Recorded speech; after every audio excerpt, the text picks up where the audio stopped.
İkinci sevgimi hak etti yıllar.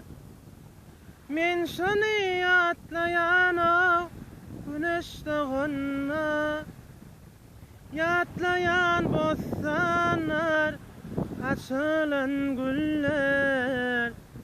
Onu ile duydur, mana hakkım yok. Yatlayan bostanlar, açılan güller. Onu ile duydur, mana hakkım yok. Ay, ay aydın geceler, akrep boyuna. Hazırın qaraş yanır, vadalı yerler. Yarı taşlap varsın, yardı kenara.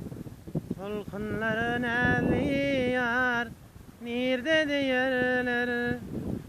Yarı taşlap varsın, yardı kenara. Tolkunların eli yar, nerede yerler?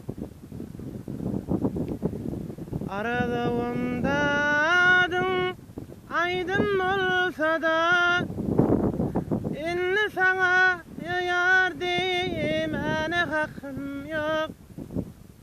Sırlı bulup kalsın sırlı geceler.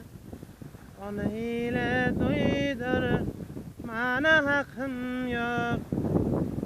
Sırlı bulup